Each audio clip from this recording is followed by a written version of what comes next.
നമസ്കാരം. ഇന്നത്തെ ജനറൽ ബുള്ളറ്റിനിലേക്ക് സ്വാഗതം. ചെങ്കടലിലെ വർദ്ധിച്ചുവരുന്ന സംഘർഷങ്ങളാണ് ഇന്നത്തെ പ്രധാന വാർത്ത. സൗദി അറേബ്യയ്ക്കെതിരെ യമനിലെ ഹൂതികൾ നാവിക ഉപരോധം പ്രഖ്യാപിച്ചിരിക്കുകയാണ്. ഒപ്പം ഹമാസിലെ നേതൃമാറ്റത്തെക്കുറിച്ചുള്ള നിർണായക വിവരങ്ങളും നമ്മൾ പരിശോധിക്കുന്നു. മധ്യേഷ്യയിലെ ഏറ്റവും പുതിയ സംഭവവികാസങ്ങളിലേക്ക് നമുക്ക് നേരിട്ട് കടക്കാം. യമനിലെ ഹൂതി വിമതർ സൗദി അറേബ്യയ്ക്കെതിരെ അടിയന്തര സമുദ്ര ഉപരോധം പ്രഖ്യാപിച്ചു. യമനിലെ തുറമുഖങ്ങൾക്കും വിമാനത്താവളങ്ങൾക്കും മേൽ തുടരുന്ന ഉപരോധമാണ് ഈ നടപടിക്ക് കാരണമായി ഹൂതികൾ ചൂണ്ടിക്കാട്ടുന്നത്. സൗദി നേതൃത്വത്തിലുള്ള സഖ്യസേനയുമായി ബന്ധപ്പെട്ട എല്ലാ കപ്പലുകൾക്കും നിയന്ത്രണം ഏർപ്പെടുത്തുമെന്ന് BBC റിപ്പോർട്ട് ചെയ്യുന്നു. മേഖലയിലെ സംഘർഷം കൂടുതൽ രൂക്ഷമാക്കുന്നതാണ് ഈ തീരുമാനം. വർഷങ്ങളായി യമനിലേക്കുള്ള അവശ്യസാധനങ്ങളുടെയും മാനുഷിക സഹായങ്ങളുടെയും വരവ് തടസ്സപ്പെടുത്തുന്ന നടപടികൾക്കുള്ള തിരിച്ചടിയാണിതെന്ന് ഹൂതികൾ വ്യക്തമാക്കി. ചെങ്കടലിൽ നേരത്തെയും കപ്പലുകൾക്ക് നേരെ ആക്രമണങ്ങൾ ഉണ്ടായിട്ടുണ്ടെങ്കിലും ഔദ്യോഗികമായി ഉപരോധം പ്രഖ്യാപിക്കുന്നത് ഹൂതികളുടെ തന്ത്രപരമായ നിലപാടിലെ വലിയ മാറ്റമായാണ് വിലയിരുത്തപ്പെടുന്നത്. ഈ പ്രഖ്യാപനം ചരക്ക് ഗതാഗതത്തെ തടസ്സപ്പെടുത്തുമെന്നും മേഖലയിലെ സംഘർഷം വർദ്ധിപ്പിക്കുമെന്നും അന്താരാഷ്ട്ര നിരീക്ഷകർ ആശങ്കപ്പെടുന്നു. യമനിലേക്ക് ആയുധങ്ങൾ കടത്തുന്നത് തടയാനാണ് തങ്ങളുടെ സമുദ്ര പ്രവർത്തനങ്ങളെന്ന് സൗദി സഖ്യസേന നേരത്തെ വ്യക്തമാക്കിയിരുന്നെങ്കിലും ഹൂതികളുടെ പുതിയ പ്രഖ്യാപനത്തോട് അവർ ഇതുവരെ ഔദ്യോഗികമായി പ്രതികരിച്ചിട്ടില്ല. ആഗോളതലത്തിൽ കപ്പൽ ഗതാഗതത്തെയും സുരക്ഷയെയും ഈ ഉപരോധം എങ്ങനെ ബാധിക്കുമെന്നത് സംബന്ധിച്ച് അധികൃതർ പരിശോധനകൾ തുടരുകയാണ്. ഖത്തറിന് വേണ്ടി റിപ്പോർട്ട്. ഹമാസിന്റെ പുതിയ തലവനായി ഖലീൽ അൽഹയ്യെ ഔദ്യോഗികമായി പ്രഖ്യാപിച്ചു. യഹ്യ സിൻവാറിന്റെ പിൻഗാമിയായാണ് അൽഹയ്യ ചുമതലയേൽക്കുന്നത്. ഖത്തർ കേന്ദ്രീകരിച്ച് ഹമാസിന്റെ മുഖ്യ ചർച്ചാക്കാരനായി പ്രവർത്തിച്ചിരുന്ന അൽഹയ്യ ഗാസയിൽ ഇസ്രായേൽ സേനയുടെ ആക്രമണത്തിൽ സിൻവാർ കൊല്ലപ്പെട്ടതിനെ തുടർന്നാണ് സംഘടനയുടെ പരമോന്നത നേതൃസ്ഥാനത്തേക്ക് എത്തുന്നത്. ഹമാസിന്റെ പൊളിറ്റിക്കൽ ബ്യൂറോയിലെ പ്രമുഖനായ അൽഹയ്യ കെയ്റോയിലും ദോഹയിലും നടന്ന നിരവധി ഉന്നതല വെടിനിർത്തൽ ബന്ദിമോചന ചർച്ചകളിൽ സംഘടനയെ പ്രതിനിധീകരിച്ചിട്ടുണ്ട്. തുടരുന്ന സംഘർഷങ്ങൾക്കിടയിൽ ഹമാസിന്റെ നേതൃഘടനയിലുണ്ടാകുന്ന സുപ്രധാന മാറ്റമാണിത്.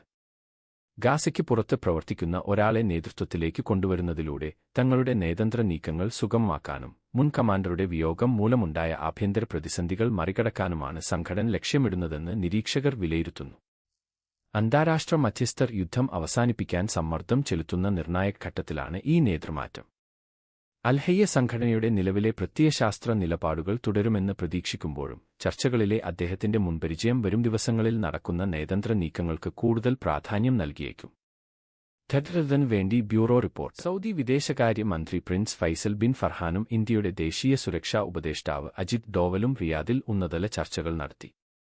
ഉഭയകക്ഷി ബന്ധം ശക്തിപ്പെടുത്തുന്നതിനും പ്രാദേശിക സുസ്ഥിരത ഉറപ്പാക്കുന്നതിനുമായാണ് തിങ്കളാഴ്ച കൂടിക്കാഴ്ച നടന്നത്. സൗദി ഗസറ്റ് റിപ്പോർട്ട് ചെയ്യുന്നത് പ്രകാരം ഇരുരാജ്യങ്ങളും തമ്മിലുള്ള തന്ത്രപ്രധാനമായ പങ്കാളിത്തം കൂടുതൽ ദൃഢമാക്കുന്നതിലും സുപ്രധാന മേഖലകളിലെ ദീർഘകാല സഹകരണത്തിലുമാണ് ചർച്ചകൾ ശ്രദ്ധ കേന്ദ്രീകരിച്ചത്. ഏറ്റവും പുതിയ പ്രാദേശിക സംഭവവികാസങ്ങളും ഊർജ്ജ സുരക്ഷ വർദ്ധിപ്പിക്കുന്നതിനുള്ള തുടർനടപടികളും ചർച്ചകളിൽ പ്രധാന വിഷയങ്ങളായി. നിർണായകമായ വ്യാപാര പാതകളിലെ സുസ്ഥിരത നിലനിർത്തുന്നതിനായി അന്താരാഷ്ട്ര സമുദ്രപാതകളുടെ സംരക്ഷണത്തിന് ഇരുനേതാക്കളും മുൻഗണന നൽകി. മേഖലയിലെ സങ്കീർണമായ ഭൗമരാഷ്ട്രീയ വെല്ലുവിളികളെ നേരിടാൻ റിയാദും ന്യൂഡൽഹിയും തമ്മിലുള്ള നയതന്ത്ര സഹകരണം വർദ്ധിച്ചുവരുന്നുണ്ടെന്നതിന്റെ തെളിവാണ് ഈ കൂടിക്കാഴ്ച.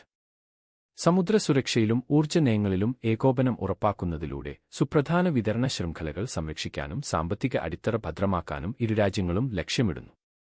പരമ്പരാഗത വ്യാപാര ബന്ധത്തിനപ്പുറം സമഗ്രമായ സുരക്ഷാതന്ത്ര പ്രധാന ചട്ടക്കൂടിലേക്ക് ഉഭയകക്ഷി ബന്ധത്തെ ഉയർത്താൻ ലക്ഷ്യമിട്ടുള്ള ഉന്നതതല ചർച്ചകളുടെ തുടർച്ചയാണിത്. മാറിക്കൊണ്ടിരിക്കുന്ന സുരക്ഷാ സാഹചര്യങ്ങൾ വിലയിരുത്തുമ്പോൾ പ്രാദേശിക താൽപ്പര്യങ്ങൾ സംരക്ഷിക്കുന്നതിനും ആഗോള സമുദ്ര ഗതാഗതത്തിന്റെ സുരക്ഷ ഉറപ്പാക്കുന്നതിനും ഇത്തരം നയതന്ത്ര ഇടപെടലുകൾ അത്യന്താപേക്ഷിതമാണെന്ന് റിയാദിലെ ചർച്ചകൾ വ്യക്തമാക്കുന്നു. ഖത്തറിന് വേണ്ടി. കരിങ്കടലിൽ ചരക്കുകപ്പലുകൾക്ക് നേരെയുണ്ടായ റഷ്യൻ ആക്രമണം ശക്തമായതോടെ 10 പേർ കൊല്ലപ്പെട്ടു. മേഖലയിലെ സമുദ്രഗതാഗത സംവിധാനങ്ങൾക്ക് നേരെ തുടർച്ചയായി നടക്കുന്ന വ്യോമാക്രമണങ്ങൾ സംഘർഷം കൂടുതൽ രൂക്ഷമാക്കുന്നതായാണ് റിപ്പോർട്ടുകൾ. BBCയുടെ കണക്കുകൾ പ്രകാരം പ്രാദേശിക വ്യാപാരത്തിനും ആഗോള ഭക്ഷ്യസുരക്ഷയ്ക്കും നിർണായകമായ കപ്പൽപാതകളെ ഈ ആക്രമണങ്ങൾ സാരമായി ബാധിച്ചിട്ടുണ്ട്. ജൂലൈ മാസത്തിൽ മാത്രം റഷ്യൻ ആക്രമണങ്ങളിൽ ഒഡേസ മേഖലയിൽ കൊല്ലപ്പെട്ടവരുടെ എണ്ണം 28 ആയി ഉയർന്നതായി പ്രാദേശിക ഭരണകൂടം അറിയിച്ചു. തുറമുഖങ്ങളെയും വാണിജ്യ കപ്പലുകളെയും ലക്ഷ്യമിട്ടുള്ള ഈ ആക്രമണങ്ങൾ വലിയ മാനുഷിക ദുരന്തമാണ് സൃഷ്ടിക്കുന്നത്. സിവിലിയൻ ജീവനക്കാരുടെ സുരക്ഷയും സമുദ്രപാതകളുടെ സ്ഥിരതയും വലിയ ഭീഷണിയിലാണെന്ന് അന്താരാഷ്ട്ര തലത്തിൽ ആശങ്ക ഉയരുന്നുണ്ട്. സൈനിക കേന്ദ്രങ്ങളെയാണ് ലക്ഷ്യമിടുന്നതെന്ന് റഷ്യ അവകാശപ്പെടുന്നുണ്ടെങ്കിലും ചരക്കുകപ്പലുകൾക്ക് നേരെയുള്ള ആക്രമണങ്ങൾ അന്താരാഷ്ട്ര നിരീക്ഷകരുടെ കടുത്ത വിമർശനത്തിന് ഇടയാക്കിയിട്ടുണ്ട്. സമുദ്രഗതാഗത കേന്ദ്രങ്ങൾക്ക് കൂടുതൽ സുരക്ഷ ഉറപ്പാക്കണമെന്നും സിവിലിയൻ അടിസ്ഥാന സൗകര്യങ്ങൾക്ക് നേരെയുള്ള ആക്രമണം പ്രാദേശിക ജനജീവിതത്തെയും സാമ്പത്തിക സ്ഥിരതയെയും ഗുരുതരമായി ബാധിക്കുമെന്നും അധികൃതർ മുന്നറിയിപ്പ് നൽകുന്നു. വാർത്തകൾ തത്സമയം. Sinaloa കാർട്ടലിന്റെ കുപ്രസിദ്ധനായ സഹസ്ഥാപകൻ Ismail L മായോ സാംബാഡയ്ക്ക് American federal കോടതി ജീവപര്യന്തം തടവ് ശിക്ഷ വിധിച്ചു. പതിറ്റാണ്ടുകളായി വൻതോതിൽ മയക്കുമരുന്ന് കടത്തിയെന്ന് കുറ്റം സമ്മതിച്ചതിനെ തുടർന്നാണ് ഈ വിധി. ജീവപര്യന്തത്തിന് പുറമെ കുറ്റകൃത്യങ്ങളിലൂടെ സമ്പാദിച്ച തുകയായി കണക്കാക്കുന്ന $15 ബില്യൺ പിഴയായി അടയ്ക്കാനും ഫെഡറൽ ജഡ്ജി ഉത്തരവിട്ടു. ആഗോള മയക്കുമരുന്ന് കടത്തിലെ പ്രധാന കണ്ണിയായി അമേരിക്കൻ അധികൃതർ വർഷങ്ങളായി തിരയുന്ന സാംബാഡയുടെ അറസ്റ്റും ശിക്ഷാവിധിയും വലിയൊരു നേട്ടമായാണ് ബിബിസിയും അൽ ജസീറയും അടക്കമുള്ള മാധ്യമങ്ങൾ റിപ്പോർട്ട് ചെയ്യുന്നത്. കൊക്കെയിൻ, ഹെറോയിൻ, മെത്താംഫെറ്റമിൻ എന്നിവയുടെ വൻതോതിലുള്ള കടത്ത് സാംബാഡയുടെ നേതൃത്വത്തിൽ നടന്നതായി പ്രോസിക്യൂഷൻ കോടതിയിൽ ചൂണ്ടിക്കാട്ടി. വർഷങ്ങളോളം ഒളിവിൽ കഴിഞ്ഞിരുന്ന ഇയാളെ ഈ വർഷം തുടക്കത്തിലാണ് പിടികൂടിയത്. $15 ബില്യൺ പിഴ ഈടാക്കുന്നതിലൂടെ കാർട്ടലിന്റെ സാമ്പത്തിക അടിത്തറ തകർക്കാനാണ് അധികൃതർ ലക്ഷ്യമിടുന്നത്. എന്നാൽ ഇത്രയും വലിയൊരു തുക പിരിച്ചെടുക്കുന്നത് നിയമപരമായും പ്രായോഗികമായും വലിയ വെല്ലുവിളിയാണെന്ന് വിദഗ്ധർ അഭിപ്രായപ്പെടുന്നു. മെക്സിക്കൻ മയക്കുമരുന്ന് സംഘങ്ങളുടെ നേതൃഘടന തകർക്കാനുള്ള അന്താരാഷ്ട്ര ശ്രമങ്ങളിലെ നിർണായക വഴിത്തിരിവായാണ് ഈ വിധി വിലയിരുത്തപ്പെടുന്നത്. ഥെഡ്രതിനു വേണ്ടി റിപ്പോർട്ട്. സ്പെയിനിലെ സലമാങ്ക പ്രവിശ്യയിലുള്ള സിയുഡാഡ് റോഡ്രിഗോയിൽ ലോകകപ്പ് ആഘോഷത്തിനിടെയുണ്ടായ കെട്ടിട തകർച്ചയിൽ 13-കാരനായ ബാലൻ മരിച്ചു. ടൂർണമെന്റ് ആഘോഷിക്കുന്നതിനായി ആരാധകർ തിങ്ങിനിറഞ്ഞ ഒരു അലങ്കാര ജലധാര ആളുകളുടെ ഭാരം താങ്ങാനാവാതെ തകർന്നു വീഴുകയായിരുന്നു. വിവരം അറിഞ്ഞയുടൻ തന്നെ എമർജൻസി സർവീസ് സംഘം സ്ഥലത്തെത്തി രക്ഷാപ്രവർത്തനം നടത്തിയെങ്കിലും കുട്ടി മരണപ്പെട്ടതായി സ്ഥിരീകരിച്ചു. ബിബിസിയും അൽ ജസീറയും റിപ്പോർട്ട് ചെയ്യുന്നത് പ്രകാരം അപകടത്തിൽ മറ്റ് 2 യുവാക്കൾക്ക് കൂടി പരിക്കേൽക്കുകയും അവരെ ചികിത്സയ്ക്കായി സമീപത്തെ ആശുപത്രിയിലേക്ക് മാറ്റുകയും ചെയ്തിട്ടുണ്ട്. സംഭവസ്ഥലം അധികൃതർ അടച്ചുപൂട്ടിയിരിക്കുകയാണ്. ജലധാരയുടെ ബലക്ഷയത്തെക്കുറിച്ചും ഒത്തുകൂടിയ സാഹചര്യത്തെക്കുറിച്ചും ഔദ്യോഗിക അന്വേഷണം ആരംഭിച്ചു. വലിയൊരു ജനക്കൂട്ടം ജലധാരയിൽ കയറി നിന്നത് ഘടനയെ ബാധിച്ചോ എന്ന് അധികൃതർ പരിശോധിച്ചുവരികയാണ്. ഈ ദാരുണ സംഭവം പ്രദേശത്തെ ആഘോഷങ്ങൾക്ക് മങ്ങലേൽപ്പിച്ചിരിക്കുകയാണ്. പരിക്കേറ്റവരുടെ ആരോഗ്യനില നിരീക്ഷിച്ചുവരികയാണെന്നും അന്വേഷണം പുരോഗമിക്കുന്നതിനനുസരിച്ച് കൂടുതൽ വിവരങ്ങൾ ലഭ്യമാകുമെന്നും അധികൃതർ അറിയിച്ചു. മരിച്ച കുട്ടിയുടെ കുടുംബത്തിന് തദ്ദേശ ഭരണകൂടം അനുശോചനം രേഖപ്പെടുത്തി. ഥെഡ്രതിനു വേണ്ടി റിപ്പോർട്ട്. 2026 ഫിഫ ലോകകപ്പ് ഫൈനലിൽ അർജന്റീനയെ പരാജയപ്പെടുത്തി സ്പെയിൻ കിരീടം ചൂടിയിരിക്കുന്നു.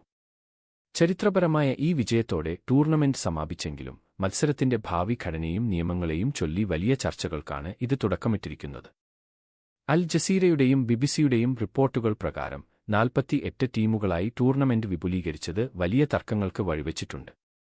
ടീമുകളുടെ എണ്ണം 64 ആയി ഉയർത്തുന്നത് പ്രായോഗികമാണോ അതോ അത് കളിയുടെ നിലവാരത്തെ ബാധിക്കുമോ എന്ന ആശങ്കയാണ് വിശകലന വിദഗ്ധർ പങ്കുവയ്ക്കുന്നത്. ഘടനയ്ക്ക് പുറമെ കളിക്കാരുടെ ക്ഷേമവും മത്സരങ്ങളുടെ വിശ്വാസ്യതയും സംബന്ധിച്ച ആശങ്കകളും ടൂർണമെന്റിൽ ഉയർന്നുവന്നു. കടുത്ത ചൂടിൽ നിർബന്ധിത ജലപാന ഇടവേളകൾ ഏർപ്പെടുത്തിയത് പരിശീലകരിൽ നിന്നും മെഡിക്കൽ വിദഗ്ധരിൽ നിന്നും സമ്മിശ്ര പ്രതികരണങ്ങളാണ് ഉണ്ടാക്കിയത്. കൂടാതെ തന്ത്രപരമായ ഫൗളുകളും സമയം പാഴാക്കലും പോലുള്ള പ്രവണതകൾക്കെതിരെ കർശനമായ നിയന്ത്രണങ്ങൾ വേണമെന്ന ആവശ്യവും ശക്തമായിട്ടുണ്ട്. ഫിഫ ടൂർണമെന്റിന് ശേഷമുള്ള അവലോകനം ആരംഭിക്കുമ്പോൾ ഈ 5 പ്രധാന വിഷയങ്ങളായിരിക്കും ഫുട്ബോളിന്റെ ഭാവി സംബന്ധിച്ച ചർച്ചകളിൽ നിറഞ്ഞു നിൽക്കുക. അടുത്ത ലോകകപ്പിനായുള്ള ഒരുക്കങ്ങൾ ആരംഭിക്കുമ്പോൾ വാണിജ്യപരമായ വിപുലീകരണവും മത്സരത്തിന്റെ നിലവാരവും തമ്മിലുള്ള സന്തുലിതാവസ്ഥ നിലനിർത്താനുള്ള ശ്രമത്തിലാണ് അധികൃതർ. ഥെഡ്രതിനു വേണ്ടി ഇന്നത്തെ ആഗോള വാർത്തകളുടെ ഈ സ്ഥിരീകരിച്ച റിപ്പോർട്ടിലേക്ക് സ്വാഗതം. സംഭവങ്ങൾ നടക്കുന്ന മുറയ്ക്ക് വസ്തുതകൾ നിങ്ങളിലേക്ക് എത്തിക്കാൻ ഞങ്ങൾ പ്രതിജ്ഞാബദ്ധരാണ്.